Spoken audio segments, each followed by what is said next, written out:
Morning class. बेटा हम कर रहे हैं भाव पल्लवन, पेज नंबर 136 पे। तो कुछ भाव पल्लवन तो हम कर चुके थे।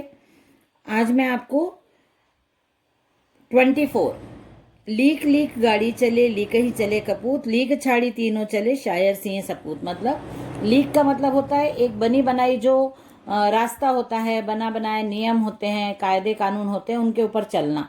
तो जैसे गाड़ी हमेशा एक लीक पर चलती है, एक राह पे चलती है, जो जैसे कोई ऐसा रास्ता खराब है लेकिन वहां पे जब निशान बन जाते हैं तो गाड़ी उसी निशान पे चली जाती है। उसको लगता है कि ये रास्ता सही है, पता लगाने की कोशिश नहीं करते ये सही है या गलत है। उसी प्रकार कपूत, कपूत मतलब बुरा पुत्र जो होता है।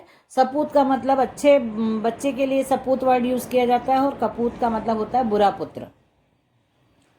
तो कपूत के लिए भी यही यूज किया है कि वो भी लीक पे ही चलता है, जो पुरानी परंपराएं जो रीति रिवाज बनते हैं उन पे ही चला जाता है।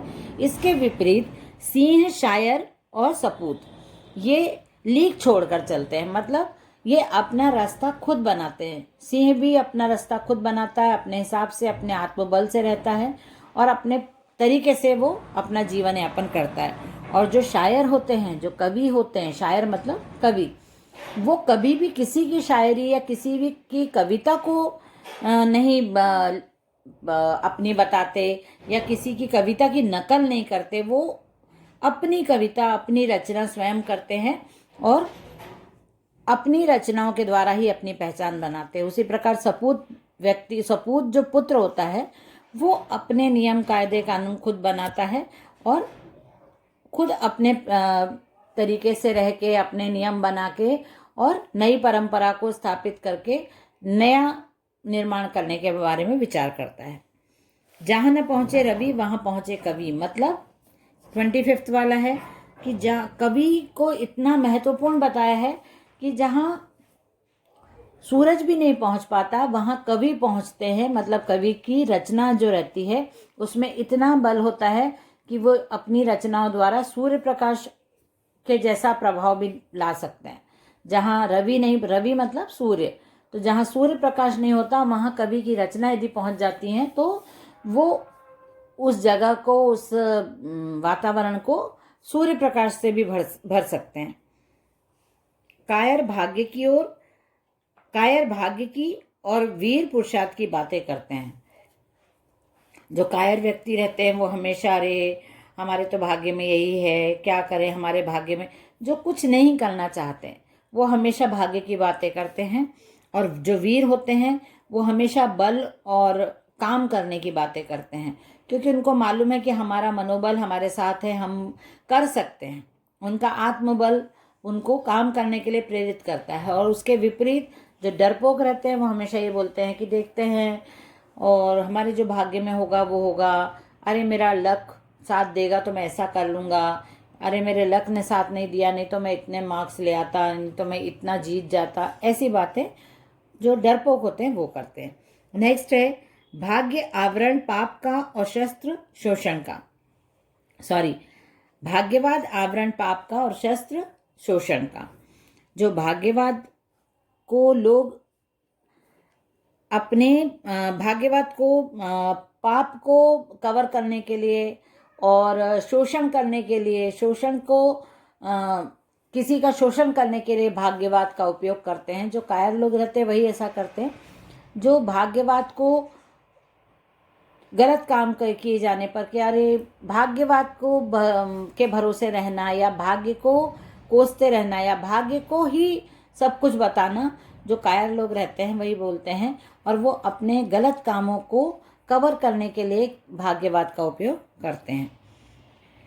लघुता से प्रभुता मिले, प्रभुता से प्रभु दूर। मतलब लघुता, लघु का मतलब होता है छोटा और प्रभु मतलब होता है बड़ा। बड़ा मतलब विशाल, महत्वपूर्ण और महत्वहीन, ऐसे दो शब्दों के को यहाँ पे हम यूज कर सकते हैं कि लघुता से प्रभुता मिले और प्रभुता से प्रभु दूर। लघुता मतलब आप अपने आप को विनम्र और दयावान, और यदि छोटा, छोटा मतलब हाइट कम या दिमाग कम, ऐसा नहीं। छोटा मतलब जब आप विनम्र होके झुक के रहोगे तो आप सब कुछ प्राप्त कर सकते हो। आप प्रभुता मतलब भगवान को भी प्राप्त कर सकते हो। आप भगवान की तरह पूजनीय बन सकते हो यदि आप विनम्र होकर रहते हो किसी के साथ, सबके साथ। और उसके अपोजिट यदि आप में घमंड आ जाता है, आप अपने आप को प्रभु भगवान के बराबर समझने लग जाते हो, तो आप से भगवान भी दूर हो जाते हैं। प्रभुता से प्रभु दूर, मतलब जब आप में बहुत घमंड आ जाता है, आप अपने आप को बहुत बड़ा भगवान के जैसे समझने लगते हो, आपको ये घमंड हो जाता है कि आप सब कुछ कर सकते हो, आप बहुत बलशाली हो, आप बहुत कुछ करने के लायक हो, सक्षम हो, आप ही कर सकते हो। यदि आप में ऐसी भावना आ जाती है तो फिर आपसे भगवान भी दूर हो जाते हैं और सब कुछ आपको अकेले हो जाते हो फिर आप। ये पेज नंबर 136, पेज नंबर 137 पे हम रीड करेंगे। जीवन का नियम स्पर्धा नहीं, सहयोग है। हमने ये देखा है कि जीवन में, हमारे जीवन में हमको नियम के अनुसार चलना होता है। तो बोलते हैं ना कि जीवन एक प्रतिस्पर्धा है जिसको हमको जीतना है, वो सही है। लेकिन जीवन में यदि आप सहयोग नहीं करते हो तो वो आपकी प्रतियोगिता मतलब असफल हो जाते हो आप। वो कोई, जब तक आप अपने जीवन में सहयोग की भावना नहीं लाओगे, यदि किसी को आप हेल्प नहीं करोगे, तो आपका जीतना, आप जब जीतते हो किसी भी काम के लिए तो आपको किसी के सहयोग के द्वारा ही आप जीत पाते हो, किसी के सपोर्ट से ही आप जीत सकते हो, किसी के आपको सिखाने से आप सीख सकते हो। यदि आप ऐसा सोचते हो कि आप अकेले ही सब कुछ कर सकते हो तो वो गलत है। आप सहयोग के द्वारा ही किसी भी प्रतियोगिता को जीत सकते हो और वही से असली जीत होती है। आंखों में हो स्वर्ग लेकिन पांव जमीन पर टिके हों, पृथ्वी पर टिके हों, मतलब आप बहुत बड़े बड़े सपने देखो, बहुत ऊंचे ऊंचे, लेकिन आंखों से आप सपने देख सकते हो, लेकिन आपको अपने आप को वर्तमान में ही रखना चाहिए। आपको आपको अपने व्यवहार को, अपने जो संस्कार हैं उनको कभी भी नहीं भूलना चाहिए। आपको व्यवहार से हमेशा जमीन पे ही, मतलब सहज रूप से ही आपको बहुत बड़े सपने देखना चाहिए, बहुत बड़ी बातें करना चाहिए। आप आंखों में स्वर्ग, मतलब आंखों से आप स्वर्ग देखो, लेकिन आप जमीन पे ही रुके रहो। इससे आपके व्यवहार में परिवर्तन नहीं होगा, आप में घमंड नहीं आएगा, अहंकार की भावना नहीं आएगा। महत्वाकांक्षा का मोती निष्ठुरता की सीपी में पलता है। जो भी हमको मोती, हमको पता है मोती हमको जो सागर से मिलते हैं वो एक सीपी के अंदर बंद होते हैं। उसी प्रकार हमारी जो महत्वाकांक्षा है उसको यदि हमको प्राप्त करना है, उसको हमको पाना है, तो हमको कड़क बनना पड़ेगा। मन को और हमारे शरीर को हमको निष्ठुर मतलब पक्का, दृढ़ निश्चयी होना, अपने आप को बहुत नियमों में बांध के और अपने लक्ष्य को एकदम आंखों के सामने रख के हमको महत्वाकांक्षा को प्राप्त करना होगा। जाकी रही भावना जैसी प्रभु मूरत देखी तिन तैसी। हाँ, ये बोला जाता है। 32 वाला छोड़ दिया मैंने अभी आपको एक्सप्लेन करती हूँ। 33 वाला मैंने रीड कर दिया। जाकी रही भावना जैसी प्रभु मूरत देखी तिन तैसी, मतलब जो जैसा चाहता है वैसा ही उसको दिखाई देता है। मतलब आपकी भावना जैसी होगी आप वैसे, आप सकारात्मक भाव से किसी काम को देखोगे वो काम सकारात्मक प्रभाव देगा। यदि आप नेगेटिव थिंकिंग से किसी काम को देखते हो, किसी व्यक्ति को देखते हो, तो आपको नेगेटिविटी आती है। जैसे हम तो भारतीय लोग तो बहुत पॉजिटिव थिंकिंग वाले, सकारात्मक विचार वाले होते हैं, क्योंकि हम एक पत्थर में भी भगवान देखते हैं। एक पत्थर को भी हम भगवान के रूप में पूजने लग जाते हैं, क्योंकि क्यों, हमारी ऐसी भावना है कि यदि ये पत्थर है, जो मूर्तियां होती हैं मंदिर में, तो बहुत सारे लोग उनको रिश्तेदार बना लेते हैं। कोई हनुमान जी को अपने भाई बना लेते हैं, कोई राम भगवान को अपने पिताजी बना लेते हैं। ये क्या है सब? ये भावना है ना हमारी भगवान के लिए। और वो भावना हमारी, यदि हम इस भावना से भगवान को देखते हैं तो वही भावनाएं से ही हमको भगवान दिखाई देते हैं। जो नास्तिक होते हैं, जो ये मानते हैं कि पत्थर तो कुछ नहीं है, तो पत्थर है, मूर्ति क्या है, पत्थर ही तो है कोई। और कुछ लोग ऐसा मानते हैं कि जो मूर्ति है वो हमारी रिश्तेदार है, हमारे पूर्वज हैं, हमारे बड़े हैं। तो जो जैसा चाहता है वैसा उसको दिखता है। हमारी भावना यदि सकारात्मक होती तो हम सकारात्मक चीज़ें देखते हैं, और हमारी भावना यदि नेगेटिव होती है तो हम नेगेटिव बातें देखते हैं। 32 वाला, भविष्य वर्तमान के द्वारा खरीदा जाता है। सिंपल सी बात है कि जो फ्यूचर है वो हमारा जो आज है, वर्तमान मतलब जो प्रेजेंट समय है, और फ्यूचर मतलब जो भविष्य है उसको फ्यूचर बोलते हैं। तो जो आने वाला समय है उसको यदि हमको अच्छा बनाना है, भविष्य वर्तमान के द्वारा खरीदा जाता है। यदि हमको फ्यूचर चाहिए तो हमको वर्तमान को खरीदना पड़ेगा, वर्तमान को जीना पड़ेगा, वर्तमान को सीखना पड़ेगा। वर्तमान से काम करते हुए ही आप अपने अच्छे फ्यूचर को प्राप्त कर सकते हो। यदि आप बोल दो कि ठीक है तो मैं तो अगले साल करूँगा, मैं कल ये करूँगा, लेकिन जो समय चला जाता है वो वापस नहीं आता, तो आपका लॉस ही हो रहा है ना, आपका टाइम उतना कम होता जा रहा है। तो यदि आपको फ्यूचर चाहिए तो आपको किस पे काम करना है? वर्तमान में काम करना है। नेक्स्ट है, करत करत अभ्यास के जड़मति होत सुजान। ये तो एक दोहा है पूरा जो आपने पढ़ा होगा। करत करत अभ्यास के जड़मति होत सुजान, रसरी आवत जात ते सिल पर परत निशान। मतलब अभ्यास से जड़मति, जड़मति मतलब बुद्धि भ्रष्ट होना या बुद्धि खराब बुद्धि भी सुजान हो जाती है, मतलब अच्छी बुद्धि में परिवर्तित हो जाती है जो खराब। लेकिन उसके लिए क्या लिखा है? अभ्यास। अभ्यास का मतलब होता है प्रैक्टिस। बार बार प्रैक्टिस करने से कोई भी व्यक्ति, जो यहाँ से पढ़ाई की बात नहीं हो रही है, जैसे आपने देखा होगा यहाँ पे जो उदाहरण दिया है वो किसका तो उदाहरण दिया है? रस्सी का। जो दोहा यदि हम पूरा पढ़ते हैं तो उसमें रस्सी के उदाहरण से तो ये समझाया जाता है कि जब किसी कुएं में से पानी निकालना होता है तो रस्सी और बाल्टी का प्रयोग करते हैं।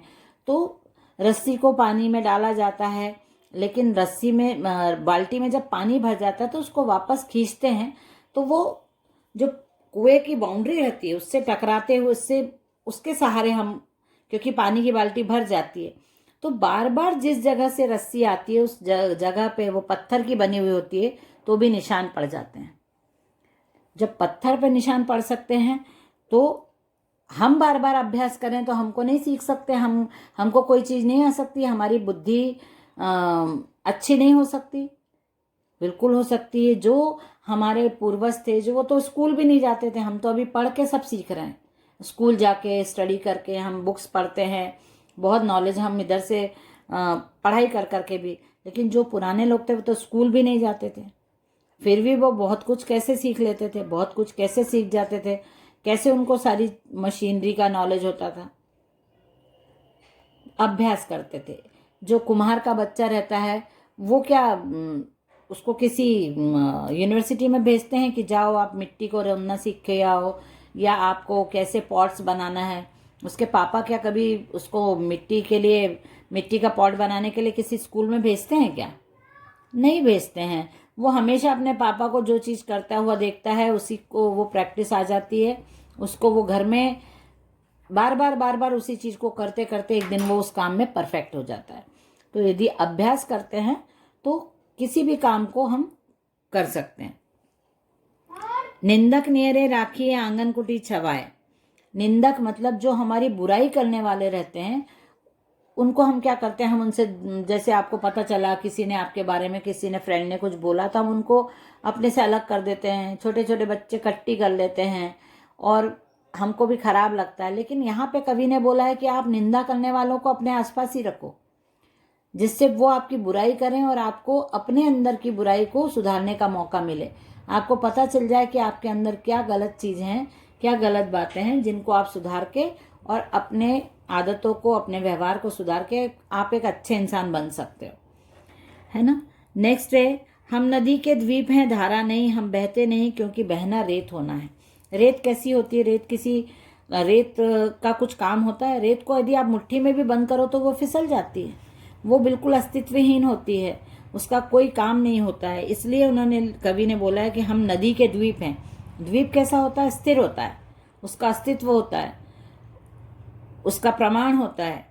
और धारा कैसी होती? बहती रहती है। पानी की, नदी की धारा कैसे होती? किसी के हाथ नहीं आती, किसी के काम नहीं आती, और वो बहती रहती है अनवरत, उसका कोई आरंभ और अंत समझ में नहीं आता। इसके विपरीत इसीलिए कवि ने अपने आप को द्वीप बोला है, जो एक जगह स्थिर है, दिखाई देता है और दूसरों के काम आता है। तो इसलिए कवि ने अपने आप को द्वीप बताया है। हम धारा नहीं है, क्योंकि हम बहते नहीं हैं, हम स्थिर हैं।